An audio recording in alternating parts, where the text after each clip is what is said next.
喂，你好，老板。哎，你好，老板娘，我们是那个孟加拉那边，我有一个客户通过你订了1万个风扇，这个货你什么时候准备啊？什么时候出发？我们已经准备好了，就在空运的仓库里面。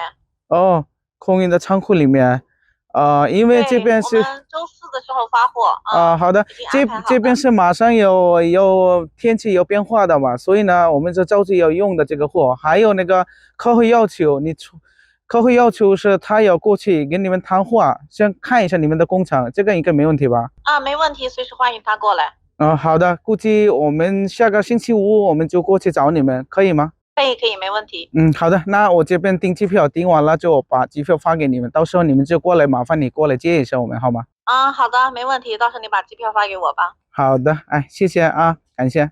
不用客气。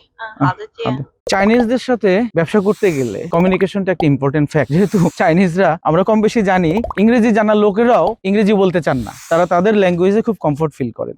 সেক্ষেত্রে আমাদের যে 3 দিনের লাইভ ওয়ার্কশপ হবে, সেখানে আপনি জানতে পারবেন, বুঝতে পারবেন বেসিক কমিউনিকেশন বা চাইনিজদের সাথে নর্মাল কমিউনিকেশন করে আপনি যে প্রোডাক্ট অর্ডার, প্রোডাক্ট ডেলিভারি টাইমগুলো, এগুলো সম্পর্কে আপনি সুন্দর একটা আইডিয়া পাবেন এবং কিভাবে এই বেসিক কমিউনিকেশনগুলো করতে হয় এগুলো আপনি জানবেন আমাদের 3 দিনের যে লাইভ ওয়ার্কশপ আছে এই ওয়ার্কশপে। চাইনিজ ল্যাঙ্গুয়েজ শিখতে না পারেন, অন্তত বেসিক 2-4টা ওয়ার্ড তো আপনি নিয়ে কথা বলতে পারবেন। চায়নাতে ব্যবসা করতে গেলে আপনার কমিউনিকেশনের কোনো বিকল্প নেই, এটা কম বেশি আমরা সবাই জানি, যারা এর আগে চায়নায় গিয়েছি এবং যারা চাইনিজদের সাথে টুকটাক কাজ করেছি তাদেরও এই আইডিয়াটা আছে যে চাইনিজদের সাথে ব্যবসা করতে গেলে এই কমিউনিকেশন স্কিলটা একটু ডেভেলপ করতে হবে। আপনারা চিন্তা করে দেখেন, যারা চাইনিজে মোটেও কথা বলতে পারে না, যারা চায়নায় 2-4 বছর থাকে নাই, তাদের ওয়ার্কশপ কেমন হবে আর আমাদেরটা কেমন হবে। আপনারা যদি আমাদের এই ওয়ার্কশপে জয়েন করতে চান, এই 3 দিনের লাইভ ওয়ার্কশপে জয়েন করার জন্য আপনাকে নিচের লিংকে ক্লিক করে